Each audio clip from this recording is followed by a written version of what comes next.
This presentation topic is consensus-based codes, specifications, and standards for public assistance regarding the interim policy. We will discuss codes, specifications, and standards for interim policy overview, roles and responsibilities, grants manager project formulation, and provide you with some resources. The Disaster Recovery Reform Act of 2018 contains Section 1235B, which FEMA implements through its interim policy FP 104-00911, Consensus-Based Codes, Specifications, and Standards for Public Assistance, also known as CBCSS. The interim policy requires FEMA to fund repair, restoration, and reconstruction and replacement in conformity with the latest published editions of relevant consensus-based codes, specifications, and standards that incorporate the latest hazard-resistant design and establish minimum acceptable criteria for the design, construction, and maintenance of residential structures and facilities that may be eligible for assistance. CBCSS ties into FEMA's 2022-2026 Strategic Plan through Objective 2.2, Build a Climate Resilient Nation by making facilities more resistant to disaster damage through updated building codes to provide greater hazard protection. FEMA is committed to leveraging grant programs to target investments that will enable communities to directly address their own threats from climate changes. CBCSS may promote resiliency and reduce future risk in the repair and replacement of disaster-damaged facilities. Advancing disaster-resilient building codes through FEMA policies, programs, guidance, communications, and partnerships with state and local code officials are critical steps toward achieving a resilient nation. So what do we mean by consensus-based codes and standards? National or international voluntary codes, specifications, and standards that incorporate the latest hazard-resistant designs. CBCSS includes numerous codes such as building, energy, electrical, masonry, plumbing, roadway, drainage codes, etc. This is not an exhaustive list. So what are codes? Codes specify minimum standards for the construction of facilities. They're requirements for quality and standards of every component and system in all facilities in the United States. Every part of a facility must meet certain standards to maintain its features. These include reliability, energy efficiency, resilience, and safety. All of these are provided for in codes.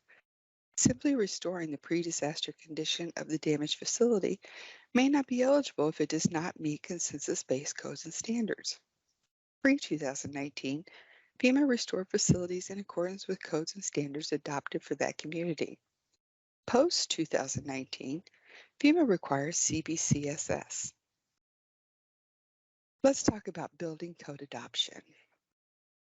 Authorities having jurisdiction, or AHJ, adopt and enforce a comprehensive building code package by ordinance.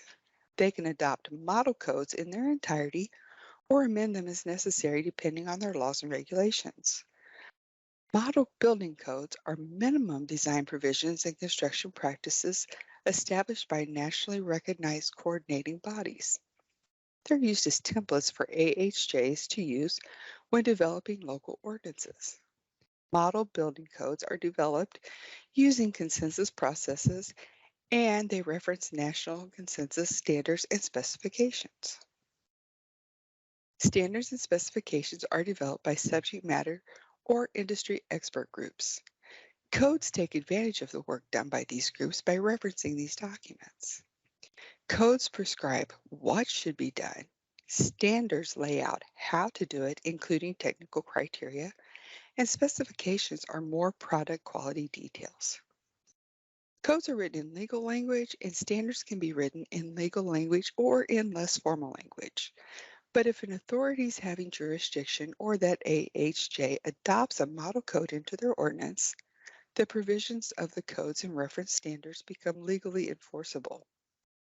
But remember, AHJs have broad authority to adopt codes as they wish, so they could choose to adopt a model code but amend out specific requirements, reference standards, or even entire chapters. Implementing building codes saves money. According to FEMA's 2020 Building Code Save study, over a 20-year period, cities and counties with modern building codes have avoided at least $32 billion in losses from natural disasters.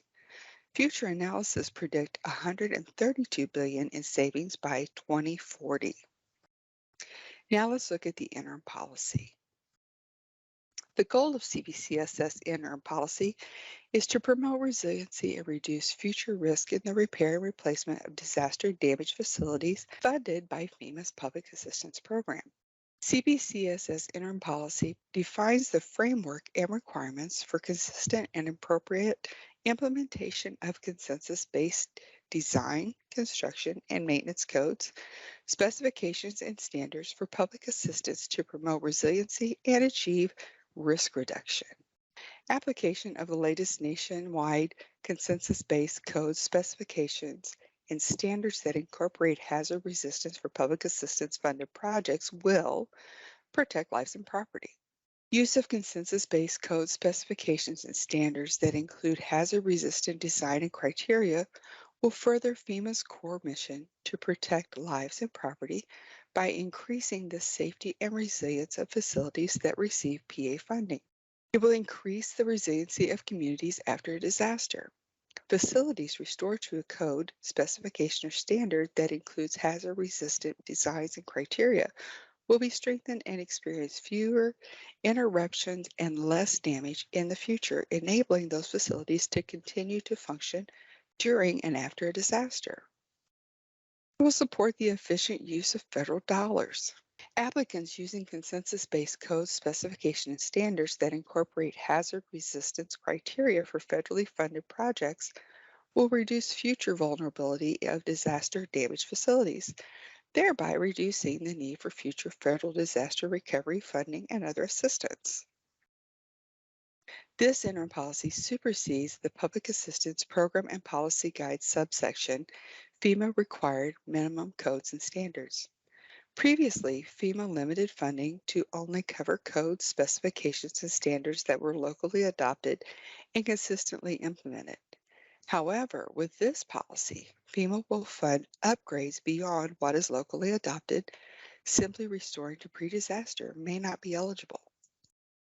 Applicants under disasters declared on or after December 20th, 2019, when the interim policy was put into place, are required to apply the relevant consensus-based code specifications and standards identified in Appendix A of the interim policy to all permanent work public assistance projects for applicable facility types which they are seeking funding. Applicable facility types include buildings, electric power, roads and bridges, potable water, and wastewater. Unlike mitigation measures that are optional, the application of CBCSS is not optional. A list of code specifications and standards as of December 20, 2019 can be found in Appendix A of the interim policy. The applicant will use these as the minimum design criteria for eligible projects. Appendix A contains roughly 130 code books that are predetermined to qualify as consensus-based codes, specifications, or standards. These codes are predetermined to provide cost-effective hazard resilience and not technically conflict with other FEMA required codes and regulations. If applicants select codes from Appendix A, they only need to document that the code applies to the type of restoration and is appropriate to the pre-disaster use of the facility. This applies to CBCSS eligibility as discussed later in this presentation. Other documentation will be required for the public assistance grant. FEMA will update Appendix A of this interim policy periodically to incorporate additional consensus-based codes, specifications, and standards. FEMA will only consider design and construction codes, specifications, and standards that incorporate hazard resistance design. While the applicant is required to identify and use the applicable codes, specifications, and standards in Appendix A for repair and replacement of disaster-damaged facilities funded by public assistance, the policy does not require communities to adopt these codes, specifications, and standards. If an applicant uses these codes listed in Appendix A, they do not have to demonstrate compliance with requirements 3 to 5, which we will see on the next slide. More restrictive codes and standards are only eligible if the applicant meets all 5 criteria under 44 CFR Part 206.226D as detailed within the PAPA G. Currently, we're using version 4. This is in Chapter 8, Permanent Work Eligibility, page 145. 206.226D standards. For the cost of federal, state, and local repair replacement standards which change the pre-disaster construction of facility to be eligible, the standards must: Number 1, apply to the type of repair or restoration required. Standards may be different for new construction and repair work. Number 2, be appropriate to the pre-disaster use of the facility. Number 3, be found reasonable in writing and formally adopted and implemented by the state or local government on or before the disaster declaration date, or be a legal federal requirement applicable to the type of restoration. Number 4, apply uniformly to all similar types of facilities within the jurisdiction of the owner of that facility. And number 5, for any standard in effect at the time of a disaster, it must have been enforced during the time it was in effect.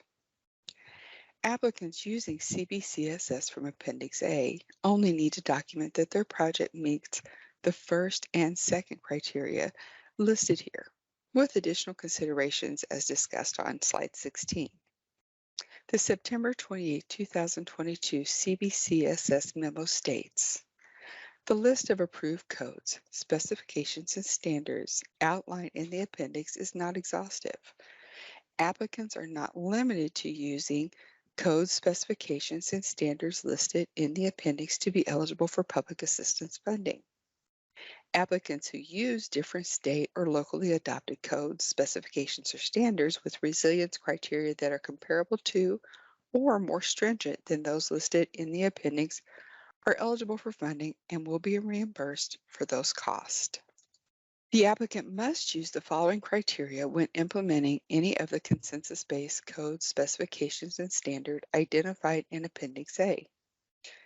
The CBCSS apply to the damaged facility, element, or component as appropriate based on the work required to restore the facility to pre-disaster capacity and function. If the applicant elects to rebuild to an alternative or improved project that alters the pre-disaster function or capacity of the facility, any applicable CBCSS is required. In the case where CBCSS are being applied and require an upgrade to an entire structural facility, including undamaged elements and components, the upgrade may be eligible for public assistance funding if upgrading is consistent and necessary for successful repair of the disaster-impacted elements and components to pre-disaster function. When the consensus-based specification or standard allows for discretion or variances in the facility design to be appropriate for the facility's location, these adjustments need to be identified, documented, and submitted to FEMA for approval. What about eligible work and cost? Eligible work and cost include engineering evaluation and analysis of the damaged elements and components of a facility that require consensus-based codes, specification, and standards under the interim policy, along with public assistance eligible work to comply with law or regulation.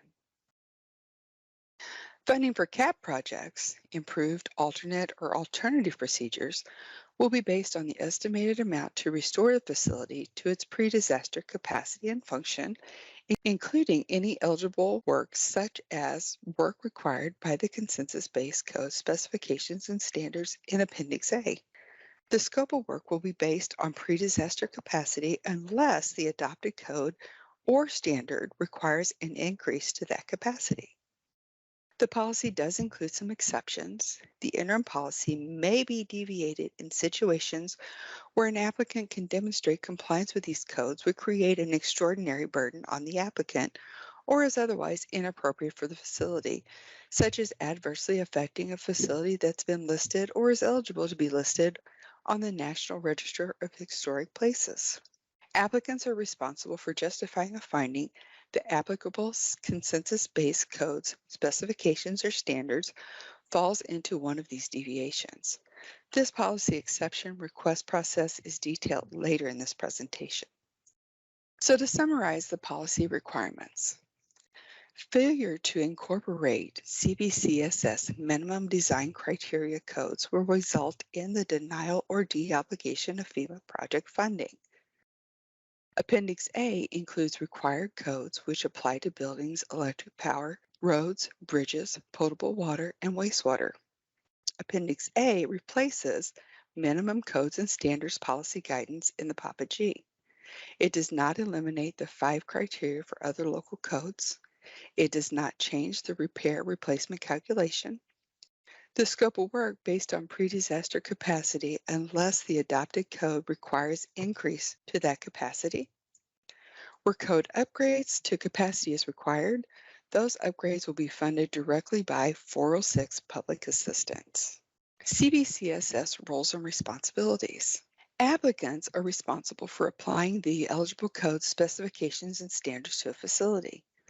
For each damaged item, applicants must identify the applicable codes, specifications, and standards required under the interim policy. Applicants must upload to the project or identify to the PDMG or regional staff as applicable the specific citation for the codes, specifications, and standards that are applicable to the damaged facility, element, or component being restored prior to the project beginning scope of work and cost estimate development, or prior to the project being sent to the Consolidated Resource Center to develop a scope of work and cost estimate.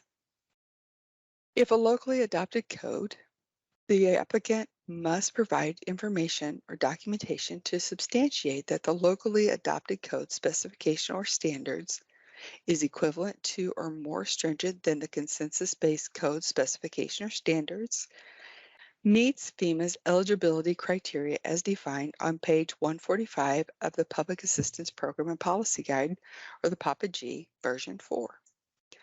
Applicants must upload to the project in grants portal or submit to the PDNG or regional staff as applicable a copy of the locally adopted code, specification, or standard and identify the section that contains the equivalent or more stringent requirement that's applicable to the damaged facility, element, or component being restored. Applicants are also responsible for describing the work required by applicable codes, specifications, and standards. While FEMA, the recipient, and applicants are inspecting damages and gathering documentation to support eligibility, applicants should develop a description of the work required by applicable codes, specifications, and standards.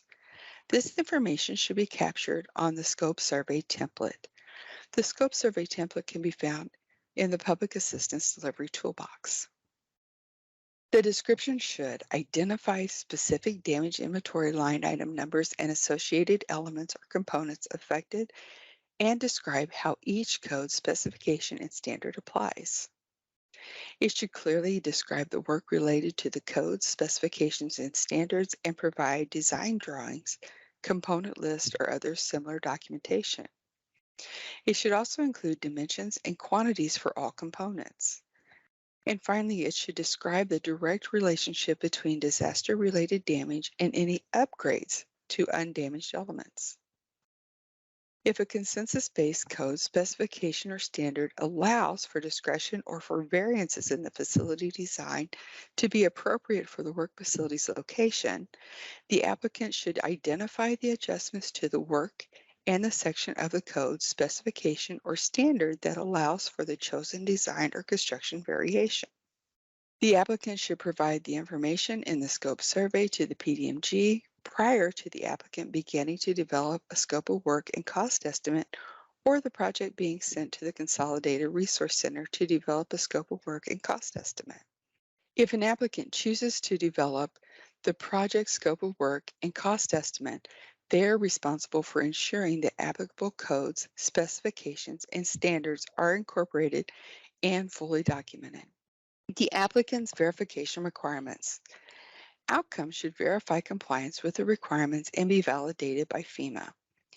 Applicants are responsible for demonstrating a facility that is subject to the interim policy is compliant with the applicable consensus-based code specifications and standards.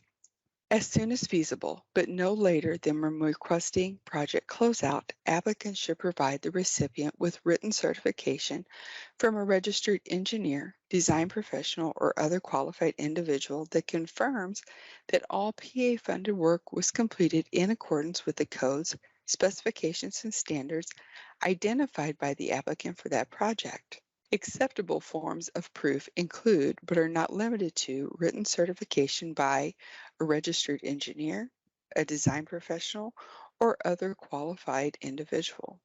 The forms of proof should certify the project was designed and constructed in compliance with the applicable consensus-based code specifications and standards identified. Applicants should check with their state licensing authority to ensure unlicensed people certifying work does not violate state law. Recipients can work with applicants to help ensure the proper type of qualified individual to provide proof of compliance. There is a policy exception process. Applicants are responsible for justifying a finding that an applicable consensus-based code specifications and standards is technically infeasible, would create an extraordinary burden on the applicant, or would otherwise be inappropriate for the facility. Applicants must submit a letter with justification through the recipient. The recipient forwards the letter with their recommendations to the Federal Coordinating Officer if the JFO is active, or to the regional administrator if the JFO has closed. The letter needs to include the following information: title of the consensus-based code specification or standard, how the code specification or standard applies to the facility element or component, and an explanation of how the code specification or standard is technically infeasible or would create an extraordinary burden on the applicant or would otherwise be inappropriate for the facility. What are the recipient's responsibilities? Recipients should inform applicants about the interim policy and the associated documentation requirements. Recipients should also ensure applicants comply with policy requirements. What responsibilities does FEMA Public Assistance have? FEMA Public Assistance will provide information to recipients. Regional staff, the Infrastructure Branch Director, or Public Assistance Group Supervisor will provide briefing content to recipients to present during applicant briefings. The material will introduce the interim policy and alert applicants of their role and responsibilities to comply with the policy. Public assistance will inform applicants about policy. During recovery scoping meetings, PDMGs inform applicants of the interim policy and the applicant's responsibilities for implementing the policy. PDTFLs, PAGs, and IBDs are responsible for ensuring that PDMGs have received proper guidance and information material on the interim policy. Public assistance should ensure applicants identify applicable codes, specifications, and standards. During the PDMG scope and costing routing step in Phase 2 and before submitting a project to the Public Assistance Consolidated Resource Center, PDMGs ensured that the applicants identified and documented the applicable codes, specifications, and standards for a facility, completed and submitted the scope survey, and provided adequate documentation, including but not limited to design drawings, component list, or other similar information to describe the work.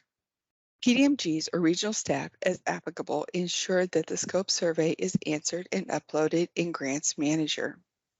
PDMGs will support applicants through this process. In addition, PAGs, in consultation with CRC specialists if necessary, review locally adopted code specifications and standards for eligibility if an applicant submits them as equivalent or more stringent alternatives to those required under the interim policy. FEMA staff evaluate the eligibility based on the PA Program and Policy Guide, Chapter 2, Section 7B1, Version 3.1 in 2018. FEMA Public Assistance will review and incorporate applicable code specifications and standards. Once a project is submitted to the Consolidated Resource Center in Phase 3, the CRC costing, document validation, or technical specialists review the information and documentation provided by applicants to ensure that the applicable code specifications and standards are incorporated in the scope of work and cost estimate. CRC costing, document validation, or technical specialists ensure that all projects identify specific elements or components affected and describe how each code specification or standard applies, including damage inventory line item numbers. They clearly describe the work related to all code specifications and standards. They include dimensions and quantities for all components, and they describe a direct relationship between disaster-related damage and any upgrades to undamaged elements. FEMA Public Assistance will also review and approve exceptions from consensus-based code specifications and standard requirements. The FCO, regional administrator, or an authorized delegate reviews and approves applicant letters submitted to request an exception from a consensus-based code specification or standard. The reviewer may consult with technical specialists at the CRC if needed. Let's discuss mitigation. Public assistance continues to potentially fund additional resilience enhancements in addition to code standards and/or specifications through 406 mitigation. The Disaster Recovery Reform Act, or DRRA 1235B, requires the additional requirements of codes which apply to the repair as a condition of the grant. Many of these may have been funded by 406 mitigation measures in the past, but now are code-required upgrades per the DRRA intended to increase resiliency and are requirements of the grant. The DRRA specifies and provides the specific language that where a code or standard allows for choices, that only the least costly choice is eligible. Therefore, other choices in the code that the applicant chose to improve resiliency, either as specified by the Papa G Appendix J or via an approved BCA, benefit cost analysis, may qualify for 406 mitigation funding after review by mitigation. Now we're going to talk about what this looks like in Grants Portal. To start, we're going to navigate to our project. So from your dashboard, I'm going to go under My Organization to Projects. It's already filtered for my active projects, and I'm going to drill in to the project I want by clicking on the magnifying glass. You'll see that the project is pending initial project development, which gives us two options: to view the project EEIs or to complete the scope survey. Permanent work projects, so categories C through G, have a scope survey that needs to be completed by either your PDMG or by you before the damage description and dimension, or DDD, is sent to the Consolidated Resource Center, or CRC. A scope survey must be completed for every damage inventory line item. This applies to completed lane projects as well as standard or specialized lane projects. You're required to identify in the scope survey what codes and standards you're using to restore facilities that have been damaged. Different codes or standards may apply to different damages or facilities on the same project. You can click Complete Scope Survey, and the system will take you down to the Scope Survey section.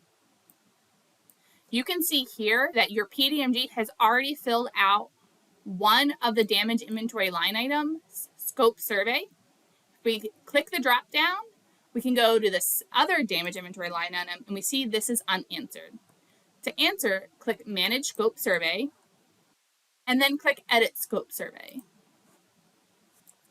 Answer the questions as appropriate.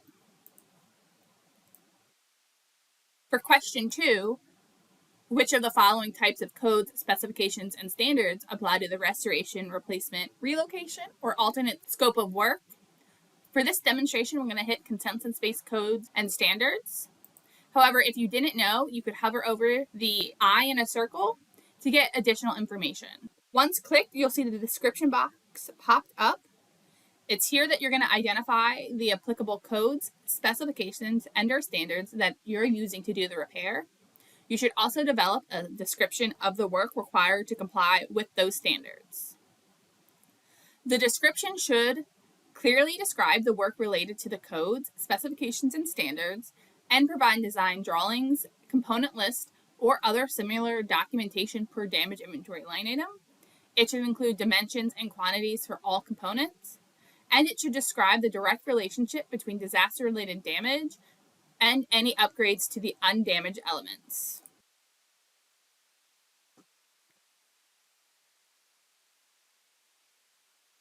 Continue answering the questions as appropriate, and then hit the green Add Consensus-Based Codes and Stand button. Here you can filter by facility type, as well as standard setting organization. You can scroll through the list, but this also works as a keyword search. Find the correct one, and then click Add. You can add multiple as needed. Scroll down and hit Save. If you accidentally added the wrong one, you can hit Remove and start over. One final note, if you are using Americans with Disabilities Act requirements or local codes, you will not have to choose the specific code, only complete the description.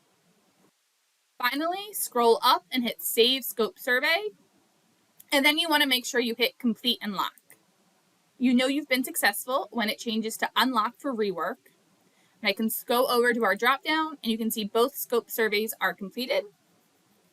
If it did not let you hit Complete and Lock, the system will tell you when you hover over and will give you an explanation along the lines of something, at least one scope survey question has not been answered. On the next few slides, we'll review some of the frequently asked questions in regard to the interim policy. For the full list, please review the frequently asked questions document noted in the resource section of Grants Manager. Is this policy mandatory? Yes, it is mandatory in all major disasters declared on or after the initial publication date of this policy, November 6, 2019. What happens if an applicant does not restore facilities in compliance with these code specifications and standards? Failure to include the applicable code specifications and standards in restoration of eligible public assistance projects will result in the denial or deobligation of the project funding. The policy allows for flexibility for extenuating circumstances, specifically if the code requirement is not technically feasible, the costs of implementing the policy are extraordinary, or the materials needed for construction are not available or would otherwise be inappropriate for the facility. Who determines what code specification and standards must be used in a PA-funded project? Appendix A of the policy identifies the required codes. The applicant is responsible for identifying which of the consensus-based codes, specifications, and standards are applicable for each PH project. What if an applicant lacks the subject matter expertise to interpret and design to the code specifications and standards described in the policy? Can FEMA assist them? FEMA may approve PA funding as part of a project for technical assistance support, which may include architectural and engineering design at the applicable cost share of the project to assist communities that lack the necessary subject matter expertise to implement the code specifications and standards in the policy.